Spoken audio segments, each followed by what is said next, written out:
अब एकात्मक व्यवस्था भारतीय संविधान में प्रश्न आता है। पहले प्रश्न समझिए। एकात्मक प्रवृत्तियां अत्यधिक मात्रा में मौजूद है। इसको क्वेश्चन रूप में लाइए। भारतीय संविधान का स्वरूप संघवादी है, लेकिन एकात्मक प्रवृत्तियां अत्यधिक मात्रा में मौजूद है। कैसे? देखिए, भारतीय संविधान का स्वरूप संघवादी है। विश्व के संविधान को यदि हम दो श्रेणी में हम बांटते हैं तो एक संघात्मक, एक एकात्मक। भारतीय संविधान भी संघात्मक स्वरूप में है। कनाडा की संघीय व्यवस्था से भारत में अपनाया गया है। लेकिन एकात्मक प्रवृत्तियां अत्यधिक मात्रा में है। तो इसको इस ग्राफ में देखें कि 25% यह मात्र संघात्मक है और 75% जो है यह एकात्मक है। ऑलरेडी एकात्मक प्रवृत्तियां अत्यधिक मात्रा मौजूद हो गई, लेकिन इसका स्वरूप संघात्मक व्यवस्था पर ही रखा गया है। इसको सारे मैंने पॉइंट से सजाया है कि इस पॉइंट को देखिए कि यह बताता है कि यह कैसे है एकात्मक। एकात्मक कहां तक भारत के संविधान को देखते हैं तब भी आपको इससे लिखना है।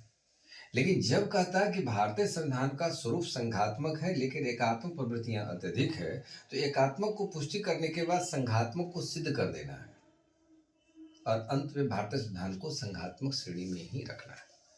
एकात्मक भी यदि पूछा जाए तो यह अंत में यह निष्कर्ष में आना चाहिए कि एकात्मक प्रवृत्तियां अत्यधिक मौजूद है, लेकिन इसका उद्देश्य संघात्मक भारत का निर्माण करना है। इसलिए सहयोगवादी, संघवादी, संघ की व्यवस्था की गई। तो पहले एकात्मक को समझने का कार्य करते हैं, फिर संघवाद भारत में आया कैसे, क्यों हमारी संघवाद भारतीय संविधान का स्वरूप आ गया, फिर हम इसकी पुष्टि करते हैं। पहला बात देखिए, एकात्मक को हम सिद्ध कर रहे हैं। अभी एक शक्तिशाली केंद्र है, पहला पॉइंट। भारत में एक शक्तिशाली केंद्र की व्यवस्था की गई है। अब यहाँ कानून बनाने के संदर्भ में देखिए कि 3 सूचियां हैं और सूची 3 प्रकार के होते हैं। संघ सूची 98 विषय होते हैं, कानून बनाने का अधिकार केंद्र का होता है। राज्य सूची 61 विषय है, कानून बनाने का अधिकार राज्य का होता है। लेकिन संवर्धित सूची पर 52 विषय होते हैं, केंद्र राज्य दोनों कानून बनाती है। अब यह देखिए कि संघीय सूची पर केंद्र बनाया कानून, राज्य सूची पर राज्य बनाती है कानून। देखिए धारा मोड़ दीजिए वहां पर में कि यदि राज्य सूची के किसी विषय को राष्ट्रीय महत्व के रूप में घोषित कर दी जाती है तो केंद्र कानून बनाएगी। आर्टिकल 249 के तहत राज्यसभा अपने उपस्थित और मतदान करने वाले सदस्य की द्वितीय बहुमत से कानून का निर्माण कर सकती है, तो केंद्र का अधिकार हो गया। संवर्धित सूची में केंद्र राज्य दोनों कानून बनाती है, लेकिन अक्सर मान्य केंद्र का होता है। कोई भी ऐसा दृष्टांत नहीं है कि राज्य कानून पास हो जाए। तो इस प्रकार से यह जो 3 विषय है, कानून बनाने का अधिकार अंत तक केंद्र के पास चला गया। इसके अतिरिक्त जो निकट भविष्य में विषय उभर कर आएंगे उसे अवशिष्ट शक्ति कहा जाता है और अवशिष्ट शक्ति पर कानून बनाने का अधिकार केंद्र हो जाता है। इस प्रकार से पूरा प्रभावशाली भूमिका में कौन दिखाई पड़ा? केंद्र दिखाई पड़ा। तो केंद्र की प्रभावी भूमिका शक्तिशाली केंद्र है और शक्ति एकमात्र केंद्र में है, इसलिए एकात्मक व्यवस्था का द्योतक है। एकात्मकता पुष्टि हो गई। फिर आगे देखिए, एकल संविधान। भारत में एक संविधान है तो एकात्मक हो गई। और भारत में सुप्रीम कोर्ट ने यह भी सिद्ध किया अनेक वादों में कि भारत में यदि श्रेष्ठ है तो भारत का संविधान है, संविधान के अनुसार ही कोई व्यवस्था कार्य होती है। तो ये एकल संविधान है, यहाँ दोहरी संविधान नहीं है। हाँ, जम्मू कश्मीर में था, लेकिन अब वो भी भारत का में अब वहाँ केंद्र शासित प्रदेश हो चुका है, तो यहाँ एकल संविधान ही निर्देशित होगा। भारत की जो ज्योग्राफी है, यहाँ की जो व्यवस्थाएं हैं, यह एकात्मक व्यवस्था से ही संभव हो सकता है। इसलिए संविधान निर्माती सभा एकात्मक व्यवस्था पर बल दिया। एकल संविधान हो गया, यह भी एक है, एकात्मक है। एकल नागरिकता व्यवस्था हमारे देश के भीतर है। अब एकल नागरिकता में है कि आप कहीं बिहार में हैं, उत्तर प्रदेश हैं, महाराष्ट्र में हैं, भारत के नागरिक हैं, भारत नागरिकता दी जाती है। राज्य की नागरिकता का यहाँ प्रावधान नहीं है। अमेरिका में नियम है, स्विट्जरलैंड में नियम है कि वहाँ दोहरी नागरिकता है, तो राज्य की नागरिकता ग्रहण करने के बाद ही केंद्र नागरिकता मिलती है। लेकिन भारत के भीतर ये प्रावधान है कि एकल नागरिकता है, कहीं भी भारत के क्षेत्र में रहेंगे भारत का नागरिकता ही कहलाती है। इसलिए भारत की नागरिकता मतलब एकल नागरिकता ही एकात्मक व्यवस्था का द्योतक है। भारत की जो ज्योग्राफी है, यदि हम दोहरी नागरिकता दे देते तो यहाँ पृथकतावादी व्यवस्थाएं क्षेत्रवाद की राजनीति काफी गंभीर हो जाती है। इसलिए संविधान निर्माती सभा ने देश की व्यवस्था को हालात में देखते हुए एकात्मक व्यवस्था के आधार पर लाया। एक नागरिकता हमारा है और नागरिकता पर कानून बनाने का अधिकार संसद को होता है। भारतीय संसद द्वारा बनाई गई कानून के अनुसार ही भारत का में कोई नागरिक माने जाएंगे, या संसद ने जो कानून बनाया है उसी कानून के विरुद्ध में यदि कोई काम जाने काम नागरिकता समाप्त भी कर दी जाएंगे। तो संसद कानून बनाने के संदर्भ में नागरिकता के संदर्भ में श्रेष्ठ व्यवस्था को लाता है। इसलिए पंजीकरण के द्वारा हो या देशीकरण के द्वारा संसद तय करती है, क्योंकि संसद एकात्मक व्यवस्था का द्योतक है और एक नागरिकता हमारा एकात्मक व्यवस्था में है। देखिए प्रमाणितकरण हो रहा है कि नहीं। थ्योरम की तरह प्रमाणित करते जाइए, अपने आप जिस कथन की ओर ले जाइएगा उस कथन को सिद्ध करेगा। एकीकृत न्याय व्यवस्था सीआरपीसी आईपीसी भारतीय दंड संहिता के आधार पर हम एक कानून बनाते हैं। कानून के हिसाब से न्यायपालिका दंडित करती। एक हरी न्यायपालिका व्यवस्था भारतीय संविधान के अनुसार निर्देशित होती है और अपीलीय अधिकार के तहत निम्न न्यायालय से उच्चतम न्यायालय तक यह मामला पहुंचता है और एक समान कानून के तहत व्यवस्था होती है। यह एक प्रकार से यह भी एकीकृत व्यवस्था, एक न्यायपालिका की व्यवस्था एकात्मक शक्ति का द्योतक है। आगे आता है राज्यपाल की नियुक्ति केंद्र सरकार करती है यानी राष्ट्रपति करती है। राज्य की कार्यपालिका के प्रधान होते हैं और राज्य में ये राज्यपाल जो होते हैं कार्यपालिका के प्रधान जरूर होते हैं, लेकिन ये राष्ट्रपति के प्रसाद पर्यंत कार्य करते हैं। इनको हटाने के लिए संविधान में दूसरा कोई प्रावधान नहीं है। देखिए समानता ये कार्यकाल इनकी 5 वर्ष होती है। दूसरे राज्यों भी हम कुछ वर्ष पूरा करने के बाद हम इसको 5 वर्ष पूरा करवा सकते हैं, किसी एक राज्य से संबंध करवा सकते हैं। ये राज्यपाल राष्ट्रपति के प्रसाद पर्यंत है। इसीलिए राज्यपाल कुछ बिंदुओं पर जो राज्य विधानमंडल कानून पारित करती है, इस कानून को भेज देती है संसद की स्वीकृति यानी केंद्र से राष्ट्रपति की स्वीकृति के लिए। तो राष्ट्रपति की सहमति के बाद ही यह स्वीकृति हो सकता है। तो राज्यपाल केंद्रानुसार ही कार्य करते आ रहे हैं, इसलिए यह पद काफी आलोचना के दायरे में भी आ जाता है। लेकिन यहाँ आलोचना आपको नहीं करना है। यहाँ राज्यपाल की नियुक्ति राष्ट्रपति करते हैं और वह केंद्र अभिमुख होकर के निर्णय लेते हैं। सारी सूचनाएं राज्यपाल को देते हैं, राज्यपाल केंद्र को देते हैं और केंद्र उस व्यवस्था पर निर्णय लेते हैं। जैसे राज्यपाल के लिखित प्रतिवेदन पर भी ही किसी राज्य की सरकार को बर्खास्त कर दी जाती है, 356 के तहत राष्ट्र लागू की जाती है। तो राज्यपाल केंद्र के अधीन प्रांतीय संरचना है। केंद्र किसी प्रांत का निर्माण करता है। भारतीय संविधान के एक्ट 2 के तहत नवीन राज्य का सृजन करने का अधिकार केंद्र को है। किसी को भी राज्य हमारे भारत में विलय करेंगे, प्रवेश भी संघ को दिलाएगा तो संसद दिलाएगी। तो ये संसद अब तक जितने भी यह व्यवस्था हुई है, राज्य का निर्माण हुआ है, नवीन राज्य बना है, संसद अनुच्छेद 2 के तहत बनाया। वहीं एक्ट 3 कहता है कि संसद को अधिकार है, यह भी काम संसद ही किया, एकात्मक शक्ति का यहाँ 2 तक हो गया। 3 के तहत अनुच्छेद यह कहती है कि संसद को अधिकार है कि 2 या 2 से अधिक राज्य को मिलाकर एक राज्य बनाना, किसी राज्य की सीमा बढ़ाना, किसी राज्य की सीमा को कम करना, किसी राज्य के नाम का परिवर्तन करना, यह काम करना संसद का अधीन आता है। इसलिए संसद इस कार्य करने में एकीकृत है और इस कार्य के अलावा दूसरा कोई कार्य नहीं कर सकता है, यानी दूसरा कोई भी संस्था कार्य ऐसा नहीं कर सकता है। यह संसद को अधिकार है, ये एकात्मक व्यवस्था का द्योतक है। इसीलिए केंद्र के चारों ओर जो राज्य है, ये इसके न्यूक्लियस में चक्कर काटता रहेगा और यही आप केमिस्ट्री में ही पढ़े होंगे, जिसका 2n² फार्मूला से भी कोई राज्य रहे, कोई राज्य को केंद्र शासित प्रदेश बना देंगे, किसी केंद्र शासित प्रदेश को राज्य बना सकते हैं। यह नियमानुसार व्यवस्था संसद ही करती है। यह एकात्मक व्यवस्था का द्योतक है। संविधान संशोधन करने का अधिकार सुप्रीम कोर्ट ने भी कहा एकमात्र अधिकार संसद को अधिकार है। भारतीय संविधान के अनुच्छेद 368 के तहत संविधान में संशोधन करने का अधिकार संसद को बनता है। लेकिन संसद मूलभूत ढांचा का संशोधन नहीं कर सकता है, लेकिन जिस ढांचा पर हमारी संविधान खड़ी है उसे संशोधन नहीं कर सकता, क्योंकि संविधान श्रेष्ठ है। यदि ढांचा में लगातार संशोधन होता रहेगा तो हमारी संविधान कमजोर हो जाएगी। इसलिए भारत के भीतर में श्रेष्ठता संविधान के भीतर में है, लेकिन इस अधिकार के प्रयोग सर्वाधिक मात्रा में केंद्र द्वारा होता है। केंद्र की संसद यहाँ करने के लिए अधिकृत है। संविधान संशोधन इस प्रकार से हुई। केंद्र शासित प्रदेश पर शासन जो है केंद्र करती है।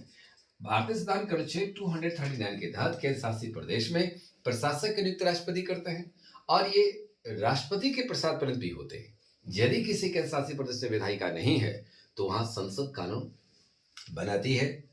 इस प्रकार से उसके पुलिस पर, उसके केंद्र शासित प्रदेश के पुलिस पर केंद्र का अधिकार हुआ, तो केंद्र यहाँ प्रभावित हो गया और इस प्रकार से शासन व्यवस्थाओं को आधारित बनाती है, तो यह केंद्र ही एकात्मक शक्ति का द्योतक हो गई। राज्य विधेयक पर केंद्रीय नियंत्रण, राज्य किसी विधेयक को केंद्र के पास भेजती है और केंद्र में राष्ट्रपति जी की स्वीकृति के बाद ही वह लागू हो सकता है। यहाँ पर केंद्रीय विधेयक है। जैसे अब इस बात को ऐसे समझिए, यदि कोई राज्य विधान परिषद अपने राज्य बनाती है तो विधान परिषद का सृजन, विधान परिषद का उत्साधन भी केंद्र के द्वारा ही होता है। क्योंकि यदि कोई राज्य, जैसे ऐसे समझिए इसको, जैसे कोई राज्य विधान परिषद को बनाना चाहती है तो बनाना चाहती है उस राज्य विधायिका विधानसभा होती है, विधानसभा से पास होगा, केंद्र में जाएगा राष्ट्रपति के पास, राज्यपाल भेजेंगे राष्ट्रपति को, राष्ट्रपति संसद के पटल पर भेजते हैं और संसद के दोनों सदन साधारण बहुमत से पास करने के बाद राष्ट्रपति के पास फिर जाएगा। राष्ट्रपति के सिग्नेचर के बाद एक निश्चित तिथि से उस राज्य विधान परिषद का सृजन हो जाता है और इसी तरीका से विधान परिषद का किसी राज्य में है तो भारत के 6 राज्यों में है, उसका उत्साधन भी किया जा सकता है। तो केंद्र के आधार पर ही केंद्र ही फैसला करती है कि इस राज्य के साथ यह व्यवस्था लागू किया जाए। तो ये एकात्मक शक्ति का द्योतक यहाँ भी पॉइंट को निर्धारित करता है, यहाँ भी पॉइंट को निर्धारित करता है। SC/ST की कल्याण के लिए आयोग गठन करने का अधिकार राष्ट्रपति के पास में है। उस क्षेत्र के विकास करने की जिम्मेदारी राष्ट्रपति की होती है।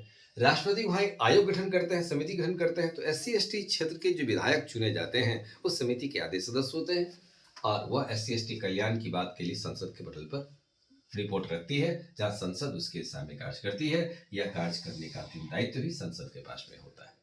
ये एकात्मक शक्ति का द्योतक है।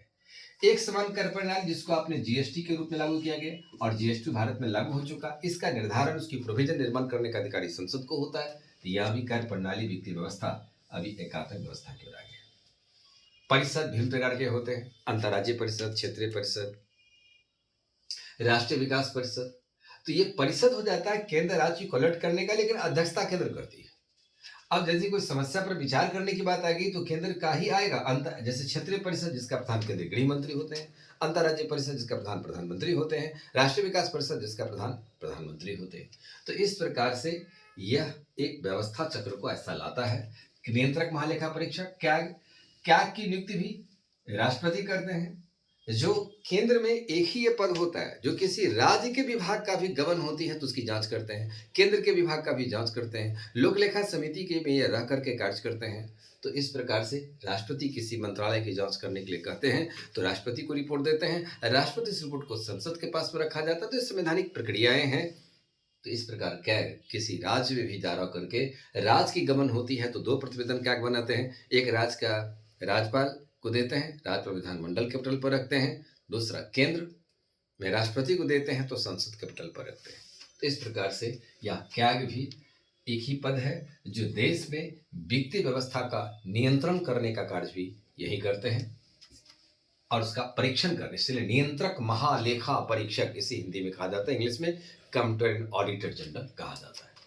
निर्वाचन आयोग इसकी गठन एक्ट 324 के तहत किया गया है, जो राष्ट्रपति, उपराष्ट्रपति, लोकसभा, विधानसभा, राज्यसभा, विधान परिषद, इसका संज्ञान को निर्वाचन, निर्देशन, समन्वय स्थापित करने का कार्य करते हैं। तो निर्वाचन की सूचना राष्ट्रपति जारी करते हैं, लेकिन निर्वाचन कितने चरणों में होगी वो चरणों की फैसला करने का अधिकार निर्वाचन आयोग के पास में होता है और निर्वाचन आयोग जैसे जारी करती है आचार संहिता लागू हो जाती है।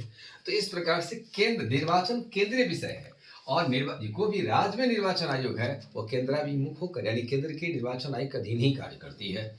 इस प्रकार से यहाँ के मुख्य निर्वाचन आयुक्त के चीफ होते हैं और 2 अतिरिक्त आयुक्त होते हैं। इनकी नियुक्ति एक समिति के सिफारिश पर राष्ट्रपति करते हैं। इस समिति का अध्यक्ष प्रधानमंत्री होते हैं, लोकसभा के प्रतिपक्ष के नेता होते हैं और तीसरा होते हैं एक कोई कैबिनेट स्तर के मंत्री होते हैं जो मिल करके राष्ट्रपति को सिफारिश करते हैं तो मुख्य निर्वाचन आयुक्त की नियुक्ति की जाती है। तो निर्वाचन का रहना, किसी राज्य का निर्वाचन कब होगी, केंद्र में निर्वाचन कब होगी, फैसला केंद्र करती है और निर्वाचन आयोग केंद्र से ये सारी व्यवस्थाएं को, जिम्मेदारी को अदा करते हैं। लोकसेवा आयोग तो राज्य लोकसेवा आयोग राज्य में भी होते हैं, लेकिन पब्लिक सर्विस कमीशन जो होती है संघ लोक सेवा आयोग केंद्र में होती है, वो प्रत्येक राज्य में जाती है। संघ लोक सेवा आयोग से चयनित छात्र का जो सिलेक्शन होता है, वहीं देश के मूल प्रशासन नौकरशाही व्यवस्था का वह सबसे प्रधान होता है। इस नौकरशाही व्यवस्था में वह जो कार्य करता है उसका निर्देशन और समन्वय करने का अधिकार होता है। तो पब्लिक सर्विस कमीशन के अध्यक्ष और सदस्य की नियुक्ति भी राष्ट्रपति के द्वारा किया जाता है। जैसे कोई भी राष्ट्रपति हैं या सुप्रीम कोर्ट के जस्टिस हैं, उनको यदि पदमुक्त करना है, इम्पीचमेंट लगाना है, तो इम्पीचमेंट प्रस्ताव ही संसद लाती है। तो इस प्रकार से तमाम व्यवस्था केंद्र के अधीन है और केंद्र की जिम्मेदारी भूमिका बहुत बढ़ जाता है। इसीलिए केंद्र में मंत्रालय होता है, राज्य में विभाग होता है। ये शासन और प्रशासन व्यवस्थाओं का रूपरेखा होती है। अब ये केंद्र ये एकात्म पक्ष को दर्शाया। अब है कि संघात्मक पक्ष, इसकी पिछली क्लास में मैंने चर्चा किया है, जिसको आप वीडियो भी देख सकते हैं। संघात्मक व्यवस्था दरअसल शुरुआत यदि पीटी के छात्र यदि इसको पढ़ें तो ऐसे पढ़िए। 1870 में सत्ता का विकेंद्रीकरण लॉर्ड वाइसराय द्वारा जब किया गया था, मेयो द्वारा, तो वहां पर सबसे पहले संघवाद के लक्षण के रूप में उभरा था। फिर भारत शासन अधिनियम 1919 में इसे लाने की बात हुई। इसमें केंद्र में असेंबली की गठन की गई, केंद्रीय असेंबली का। फ्रेडरिक व्हाइट इसके अध्यक्ष बने थे। इन्होंने ही सर्वप्रथम अध्यक्ष के रूप में बताए थे कि भारत में संघवादी व्यवस्था होनी चाहिए।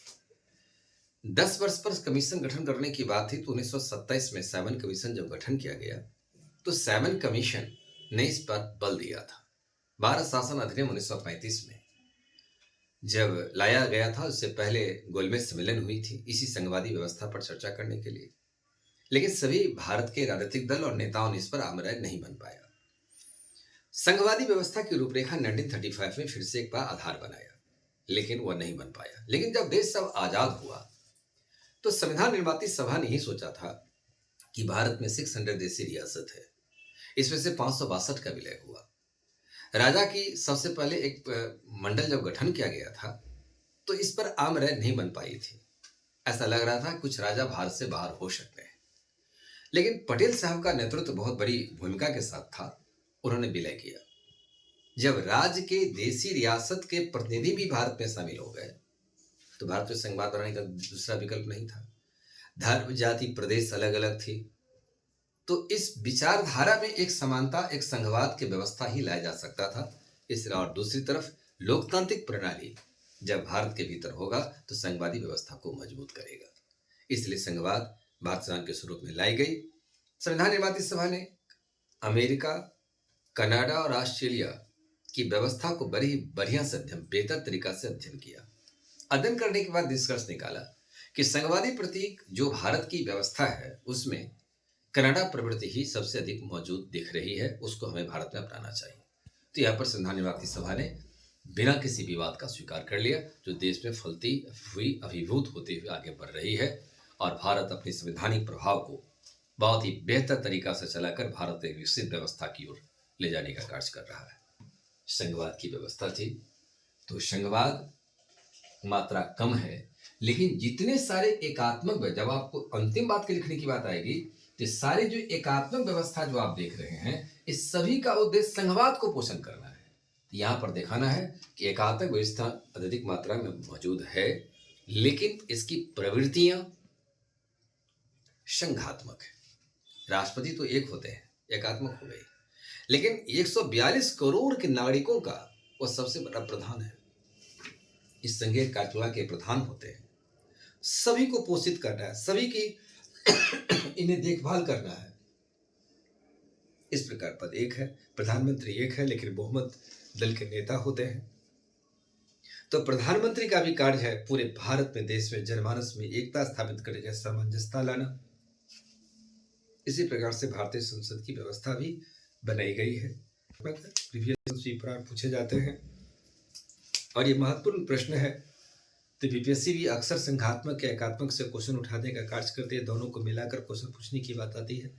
तर्क से इसको सिद्ध कर देना, नीति पद्धति से यह सिद्ध हो जाए।